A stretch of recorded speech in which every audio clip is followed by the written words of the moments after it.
Hello, hello, hello, and welcome to a Clear and Obvious podcast. Welcome back if you're a regular listener. I am, as always, joined by the great Sam Cole. Sam, how are you on this fine afternoon? I'm good, thank you, Archie. Yeah, feeling good. How are you? I'm not too bad, mate, but we're not here for me. We're here for Oliver Young. We have got a guest. Ollie, do you want to introduce yourself? Hi everyone. I'm Ollie Young. I'm from Straight to the Middle podcast. I didn't know if you wanted me to do this now or not, but yeah, I'm from the Straight to the Middle podcast. A podcast where we don't talk about football, but we talk about life. Just general. Basically, we just talk about whatever we come up with on the day. I'm not gonna lie. I'm joined by two of my great friends, Harper and Harry. Please tune in every week for. It's available on all platforms as well. It's good. It's available on Apple Podcasts, which I believe this one isn't available on yet. But You've come on and instantly thrown shade. it's not a call out. It's not a call out. But yeah, there you go. It is. I didn't expect this. I didn't expect Archie just to throw the ball at me like that. But I thrust you into the limelight, Ollie. No, do go and listen to the Straight to the Middle podcast. It's a brilliant podcast. I went on it. I can validate that it's a good one. You can listen to my episode. Hopefully, when this is out. It's rating a snack tier list, isn't it, Ollie? Yeah, I've got a confession. When Archie was on ours, Harper did what Archie's doing, and he said, "Oh yeah, go listen to Clear and Obvious podcast. This podcast that I really like." Harper's never listened to this podcast. He does not like football, so he was doing that, and I was looking at him saying, "You're just making this up right now, mate. This is complete and utter waffle." I thought it was nice of him to do that. Despite it was very nice of him. Yeah. But I think even you could tell he does not listen to this at all. No, he doesn't, and he wouldn't be alone in that. But it's a good podcast. Go and listen to the Straight to the Middle podcast. Ollie and his two chummily Warners on there. They do some funny stuff. But yeah, we will get into what we've got. We've got a new thing, haven't we, Sam? Do you want to introduce what we've got? Don't go straight in. Just give us an overview of what we're going to do today. So we are going to be going over the fans of the podcast's controversial footballing opinions, and we've got a great list. You sent them in the dozen, some more than others, we're going to be going through them and telling you that you're wrong. Some of them are interesting, and some will agree on. Some will think are absolute idiocracy, and that's what we're going to be doing today. Yeah, it's gonna be an interesting one. It's different from our normal drivel. We're not banging on about random games from 1996. We're going into the modern game. We're getting you lot involved, and we're going to do a lot of this because as Sam says, you've sent them in by your dozens, like eggs. But yeah, no, it's going to be interesting. So our controversial opinions that we've got a list of them. We're just going to go through them and see what we've got. So I guess we should sort of crack on. Sam, do you want to introduce the first hot flaming take? Yeah. So the first hot flaming take, and it's quite a take. It is that Alisson, the Liverpool goalkeeper, is not in the top 10 goalkeepers in the Premier League. Hot flames. Ollie, initial thoughts? Well, top 10. Okay, not in the top 10 goalkeepers in the league. I don't think that's true. I don't think you can be in the team that's most likely to win the Premier League, and not only most likely to win the Premier League, but earlier than anyone has ever done it, and not be in the top 10 goalkeepers in the league. Yeah. I'm not going to lie. Whoever's done that, they've had a mare. Well, they've had an absolute mare. They've woken up on the wrong side of bed. I can tell you that much. Do you want to? Who has come in with that hot flaming take? And do you want to just give us the 10 goalkeepers that he's put that are better than Alisson Becker of Liverpool Football Club? Yeah, people who will know him will be not surprised that he's given quite a controversial opinion. It says James Welch. Oh no. Oh, he's definitely not going to unblock me on Twitter now after that. But oh well. He's got some history. Class. I love you, James. Don't worry. And the goalkeepers that he has put in front of Alisson are in no order.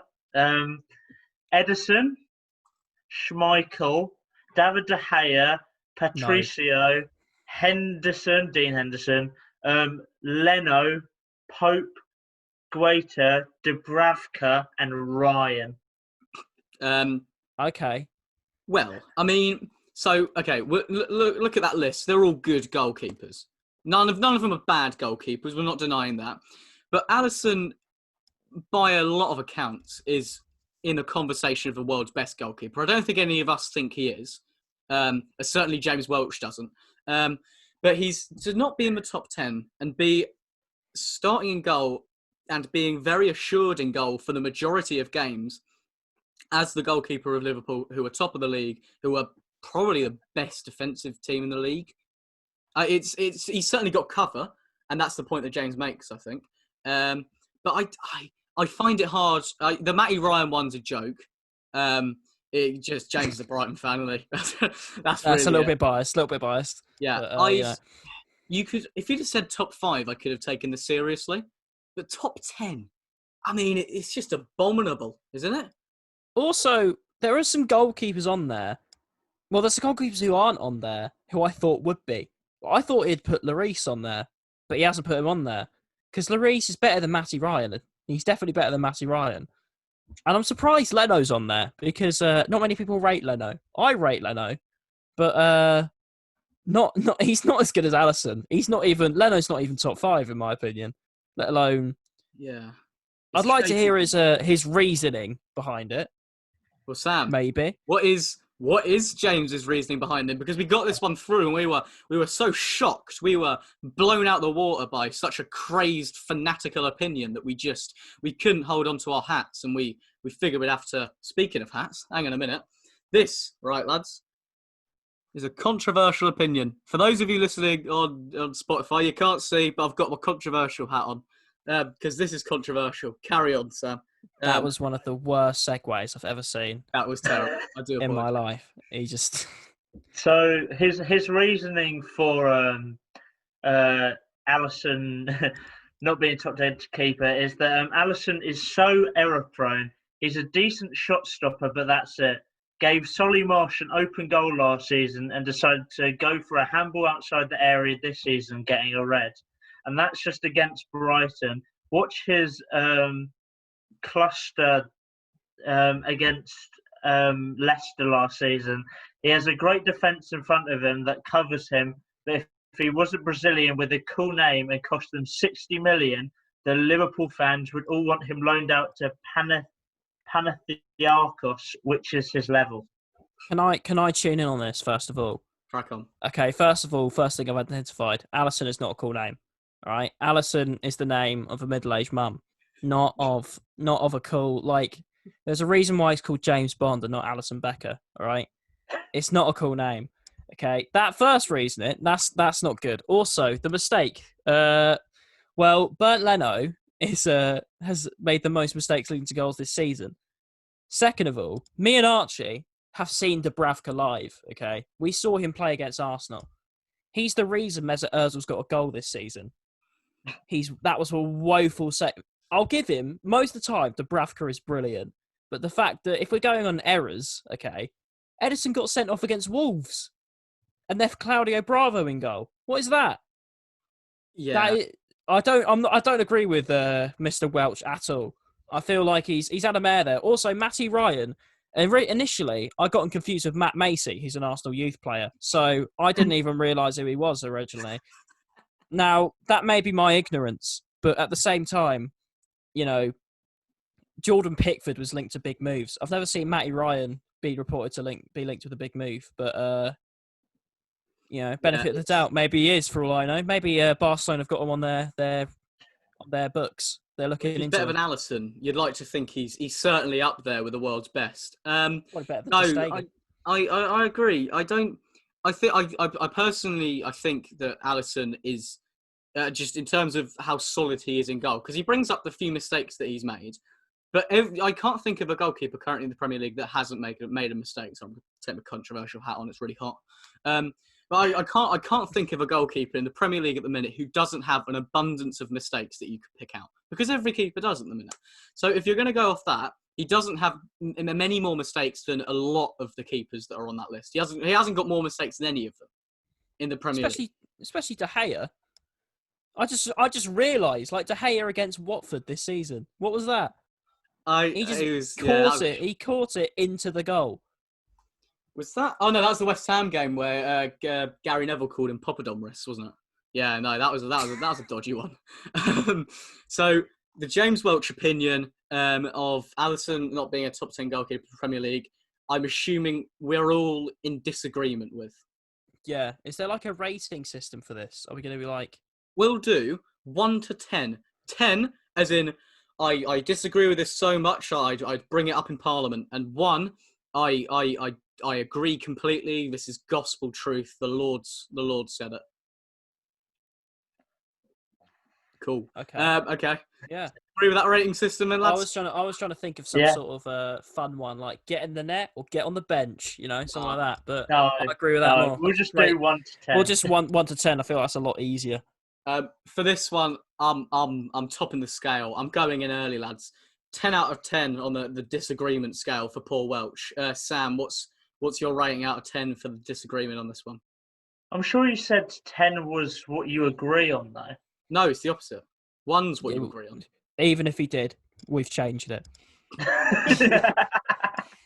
Okay, so I'm gonna go for I'll go for an 8. Yeah, it's wrong. He's in the top 10 keepers, but I think he's a bit overrated. Yeah, I think purely because he said top 10. I think if it said top 3, I might be inclined to somewhat believe him, depending on who he presents. But top 10, he's definitely top 10. So I'm going to go 10 out of 10 as well. Yeah, I didn't think until that opinion came forward there's any disputing that. On a little side note as well. So James, James has given us a lot of material to work with. It's not all going in this episode; it'll be stretched out. And we're bringing in a segment for the for the controversial opinions. Credit me. Yeah, credit Ollie. This is all Ollie. So again, another reason to go listen to the Straight to the Middle podcast for ingenious ideas like this. But we're bringing in a segment called Welch of the Week, because James has got some unbelievable opinions, and you're basically providing us with content. So James, thank you. You're on our segment on the aclearandobviouspodcast podcast. So yeah, welcome, James. That's good, to be fair, because he's gonna give you his opinions, and you can just I like that. It's free content, I say. It's free content. Yeah, because he gave in. How many did he give in, Sam? Oh, he gave in like 8, maybe. He gave in a lot. That's the next 8 episodes sorted. All sorted. Okay, so James Welch on the disagreement scale. Ollie, did you give a number? Did you give a 10? Yeah, I gave it 10. Nice. Okay, so we'll go on to the next controversial opinion. This one hit home for me. I won't tell a lie, because it's an opinion that's been banded around quite a lot. So the opinion is the Chelsea 2004-2005 team that won the league with a brilliant defensive record. They lost 1 game, I think, were better than the Arsenal Invincibles that didn't lose a single game that year. And that's the opinion that's been submitted by a Joe Roberts. So Ollie, do you want to just, as a fellow Arsenal fan, I forgot to introduce you as that. We're running out of a timer a little bit here, so we'll keep it a little bit short and sweet. Yeah, I'll keep it short. Listen, Joseph, all right, I don't know you. I'm sure you're a lovely chap. But if you're talking about, we're talking about quality, we're talking about memories, we're talking about a team built on heart, built on effort, built on philosophy, okay? That's what we see in the 03-04 season. We're talking a team built on Russian oligarchs. That's what you see in that Chelsea team, okay? That's called. There's a filthy money team against a team produced by one of the most revolutionary managers in football. Okay, he took Tony Adams out of the pub and put him back home at the end of each game. Okay, I didn't see Jose Mourinho doing that. It's disgusting. Maybe because none of the players were alcoholics. But yeah, carry on. I mean, they might have been, for all we know. I don't know what goes on behind the scenes, Archie. But from all I can articulate currently, because my emotions are running so high, that's all I'll say for now. Okay, the Arsenal team is built on heart, effort and work rate, whereas that Chelsea team was built on did I say Russian oligarchs? Yeah, I Yeah, think built you on them. did. Yeah, it's built on them. I that was a passionate speech, Ollie. That was beautiful. Yeah. Okay. So I'm an Arsenal fan, and as is Ollie. So we're going to have a slightly skewed opinion on this. But when you boil it down, so that Arsenal team, you look back on as a revolutionary side, you look back on it as the Invincibles. They were the team that, yes, they had some draws, but they only had, I think, 3 or 4 more draws than Chelsea. And the reason we had so many draws was because we didn't lose any games. That's the reason. If we'd have lost a few games, we'd have less draws. We can't convert all those draws into wins because we played about 40 games that season. Ollie, you've got your hand up. Also, a lot of those draws were after we'd won the league already.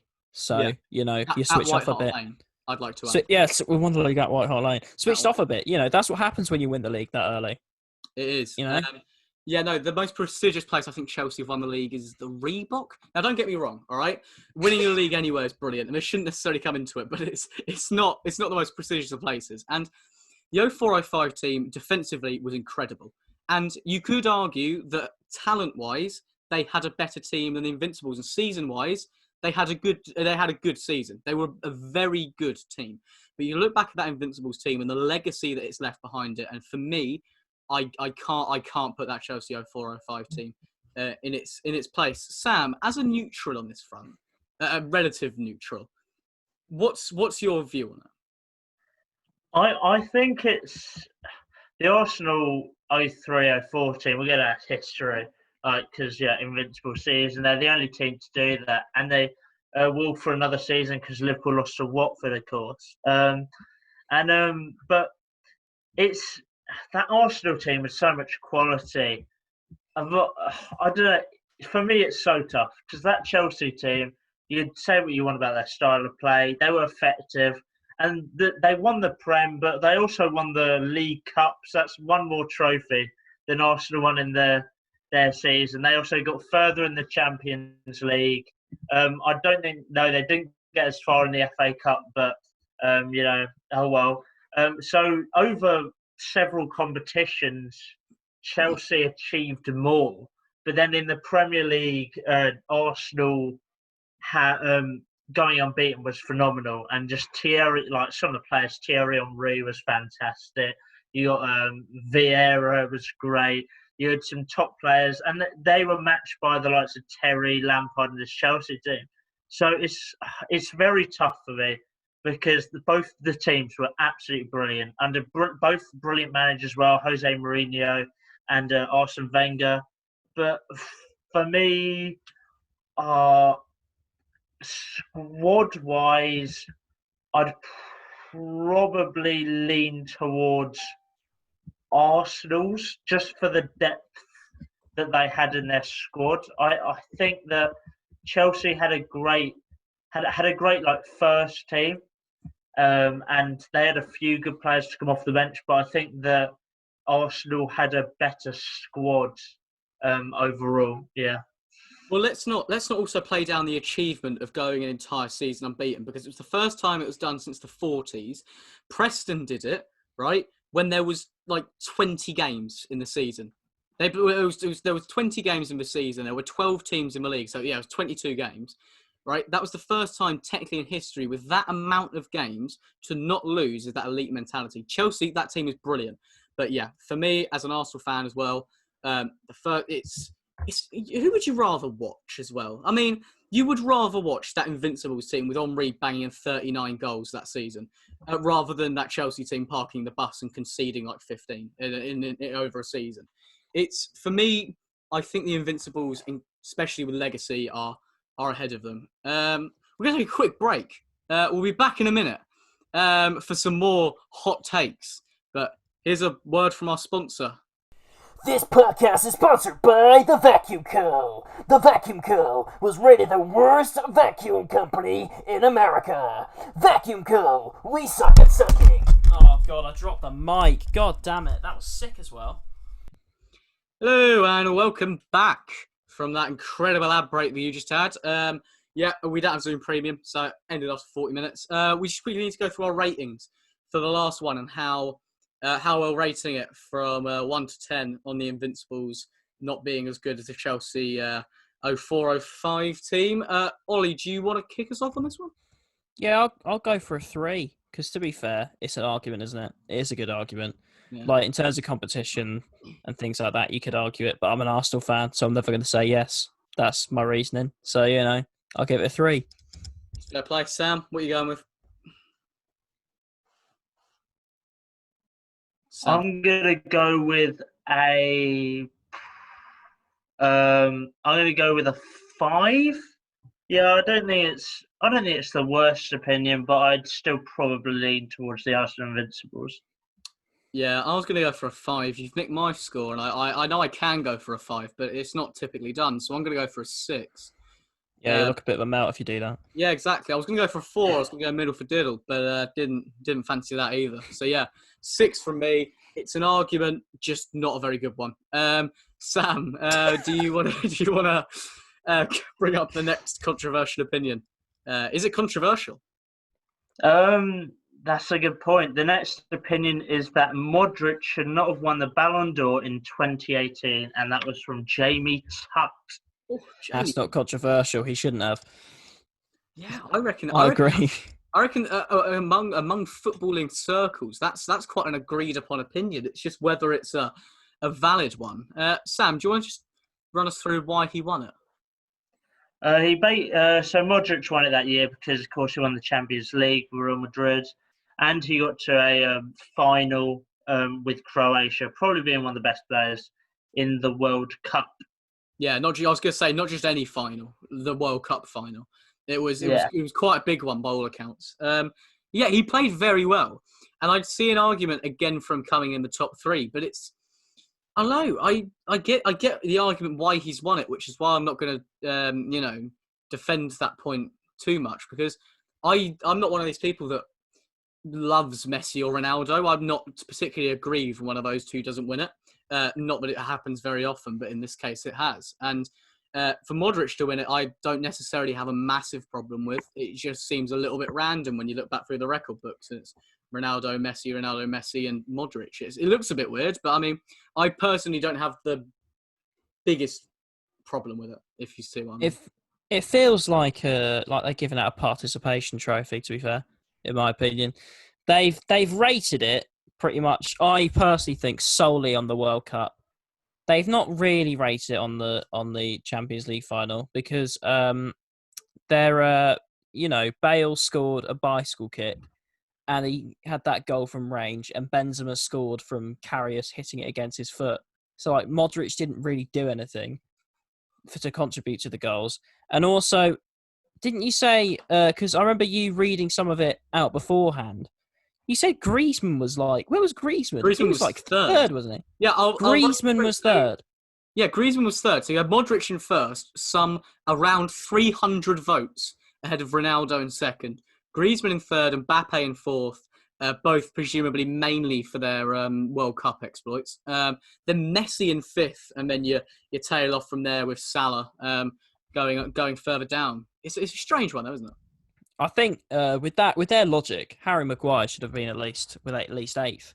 His forehead, got us to a semi-final of the World Cup. So I'm not accepting anything other than that. If we're going it based solely on the World Cup, which they seem to be, then I'm not going to mess up. I can't even remember what his name is. He's joined. Oh, I can't believe. No, it's not him. It's He's joined Bayern Munich this season. He played for Croatia. Oh, He's Perisic. like 31. Perisic, there you go. Yeah. Perisic should be up there as well because he had a great World Cup.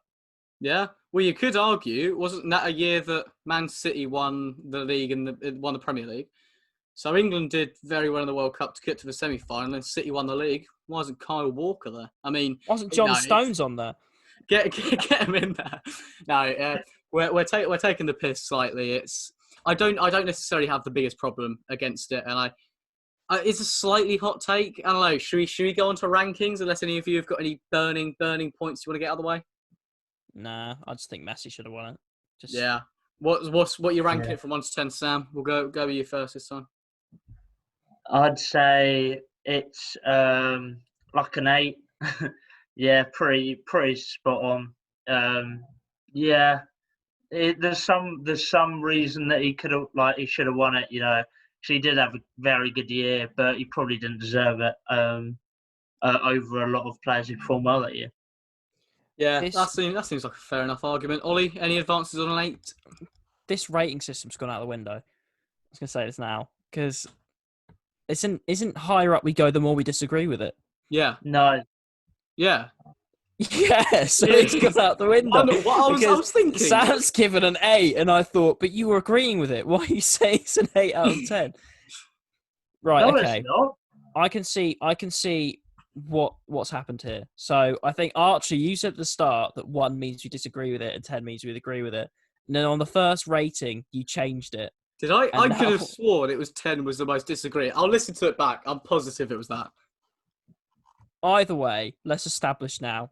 Let's establish a definitive ranking. Let's say 10 means we agree with it now, and 1 means we disagree with Why it. are we completely Let's changing change it.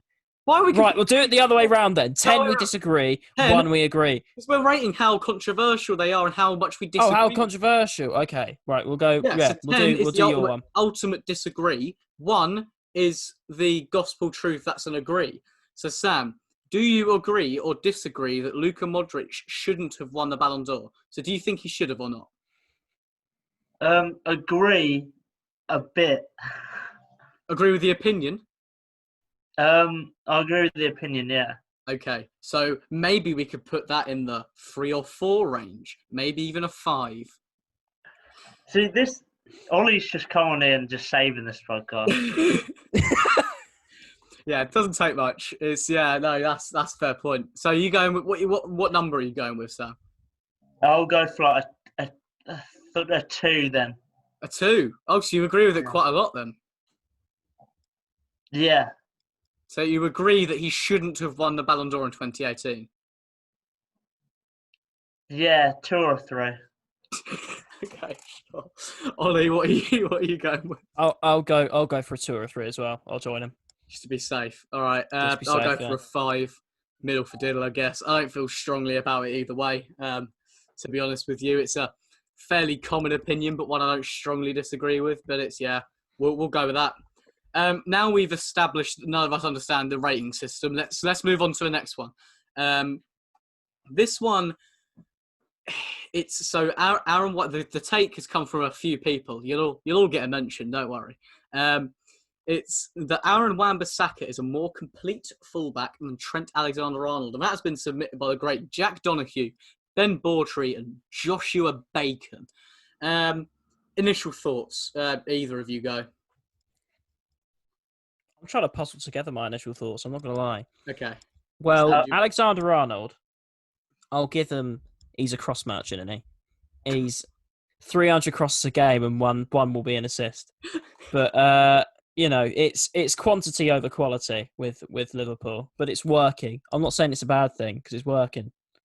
I quite like Liverpool, so I don't have anything against it. But in terms of defending, I know people have questioned his defensive ability, but I honestly don't think he's that bad a defender.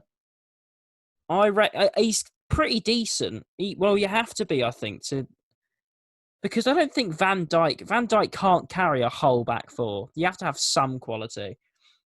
Wan-Bissaka, he's a last-ditch tackle merchant, but he has pocketed Raheem Sterling about 7 times this season. So I'll give him that.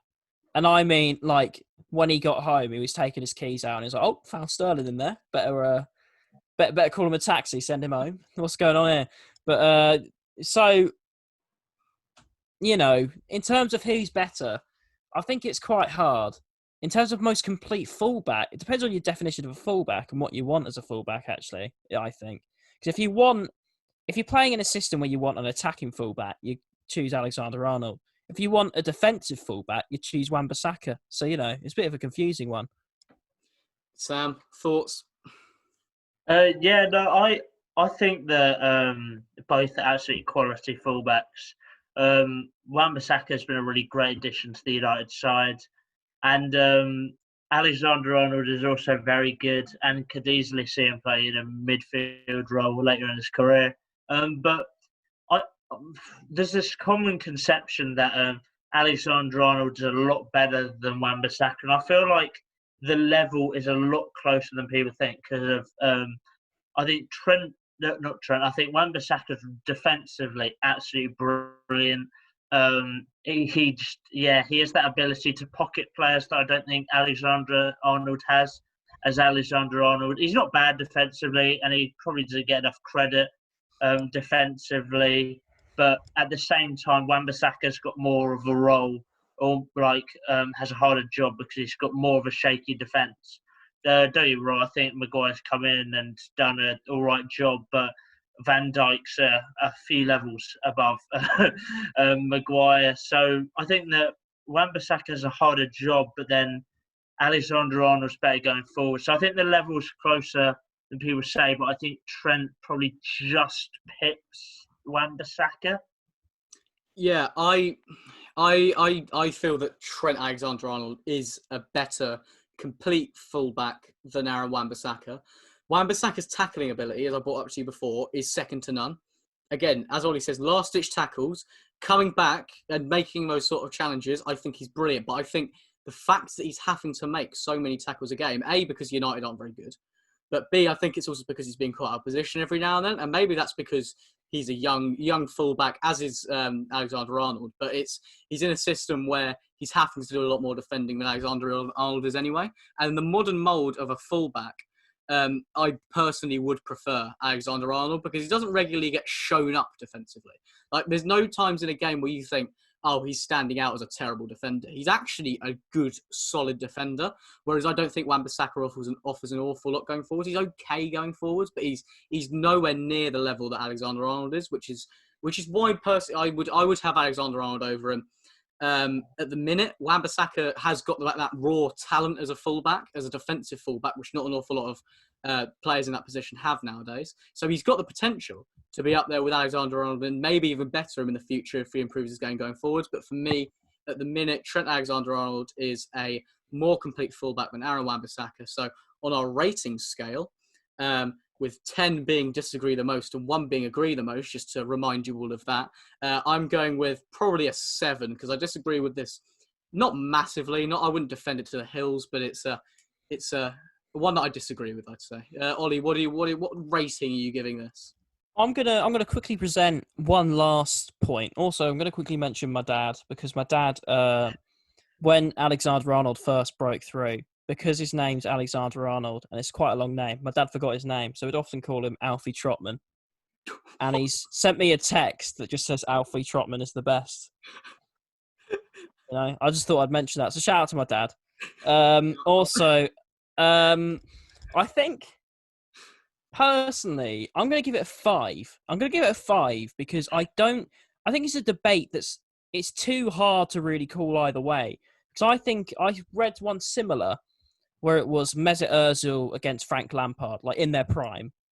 And they're two completely different players, despite the fact they play in the same position. Frank Lampard is a goal-scoring attacking midfielder and box-to-box. He's the one, he'll win the ball back, but he'll also go to the other end of the score. Whereas Ozil, he works hard, despite what many people think. But he's a creative player. He creates chances rather than taking them. So I'd say it's similar, where Wan-Bissaka is a defensive player and Alexander-Arnold's an attacking player. And if you had them both in your team, depending on who your manager is, they'd pick a different one. I think if you had a Jose Mourinho or Rafael Benitez, they'd be picking Wan-Bissaka. But if you've got an attacking manager like a Wenger or a Klopp, they'll pick Alexander-Arnold every time. So I'm going to give it a 5, personally. Solid evaluation. Sam, numbers. Give me them numbers. I'm going to give it a 2. I think it's a 2 or a 3. No, I'll give it a 3. I'm leaning towards more that I think that Wan-Bissaka should be given more credit, but I still think that Alexander-Arnold's probably better, but the level's closer than people think. And just quickly on that point there, Mesut Ozil should never be mentioned in the same bracket as Frank Lampard. In his prime. It's No, prime, mate. nah. All right, fair enough. That's not one of the takes, so we're not going to go down that alley. Yeah, Frank Lampard overall is a better player. Anyway, Yeah, he is. but Ollie, still, do you want to bring up the next one as it's your opinion? it is my opinion. Actually, I have to shout at my dad again. It's his opinion. He's the one who originally told me this. But what are opinions?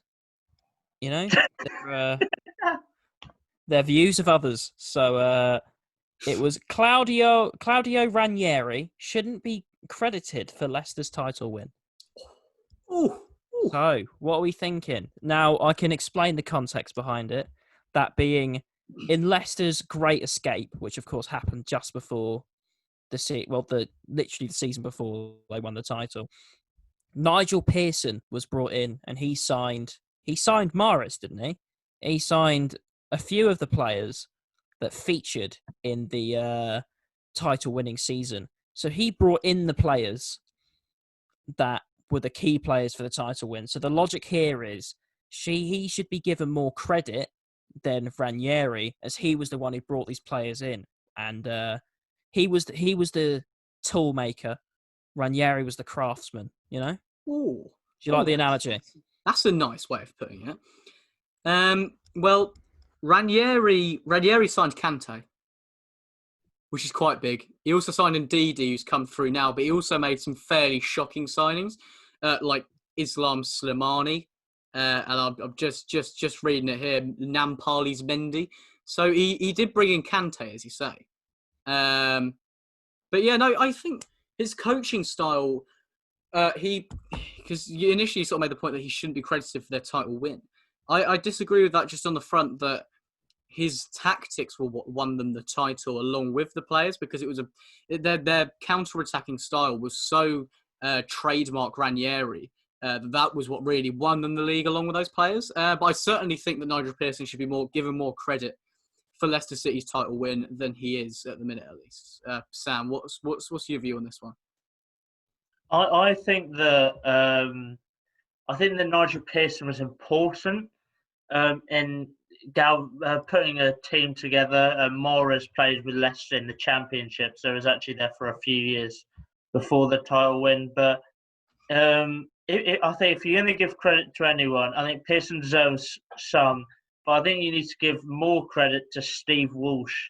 Steve Walsh was this scout that first scouted and recommended Leicester signed Mahrez, Vardy and Kante. And if you're looking at the three key players from that season, it was Vardy, Mahrez and Kante.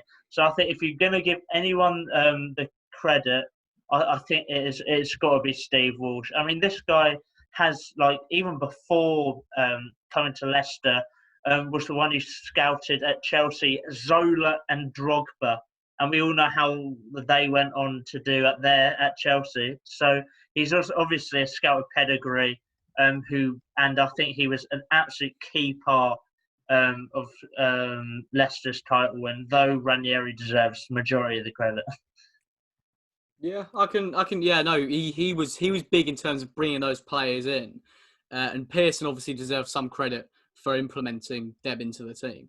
Although you do see that picture of Nigel Pearson with Vardy and Harry Kane sat on the bench behind him in that game. That's a one-off, but still, it's pretty funny to look at. But yeah, no, Walsh does deserve credit for bringing those players in, of course. But yeah, I think Ranieri's tactics to win that title not overshadow the signings, but are more important than the players that were in that system, because the players fit the system well. But I think Ranieri could have brought in similar players to do a similar thing. Win the title, I don't think they could have gone as far as. But in terms of rating and how much I agree with this, if we're going on the initial statement of Claudio Ranieri shouldn't be credited for Leicester City's title win, I'm probably going to go with a 9, because I disagree with that quite heavily.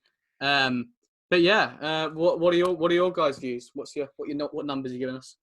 One more thing I will say is I think more credit should be given to Pearson purely because they wouldn't have even been in the Prem with the chance to win the title if he wasn't there in the first place. Also, Mahrez, Vardy and Kante are three players who, as an Arsenal fan, I feel quite an emotional attachment towards, because of the fact that we were given the offer that for 90 million we'd sign those three players. 90 million for Kante, Mahrez and Vardy. And yet Stan Kroenke still just couldn't pull the checkbook out. That's something that deeply I get sad about now. I sit back and think, look, imagine our team now if we had them. We'd probably still be fifth, but still, we're not even fifth now. We're ninth. But we're on the way up, so it doesn't matter. But out of 10, Numbers, Ollie, numbers. numbers, give it 6. 7. Ooh, 7. Sam, 7, that's actually right. out of 10. I love the fact it's his opinion and he's heavily disagreeing with it. Right, I heavily disagree with it, okay, because I realised the initial wording of I pretty much said 0 credit. Yeah. Okay, I exaggerated. I mean less than he's given, because people act like he's one of the best managers to ever be in the Prem, and I don't think he is. I think we have to acknowledge that while it was amazing, and it was probably one of, if not the best Premier League season ever, he's not one of the greatest managers to ever manage in the Prem.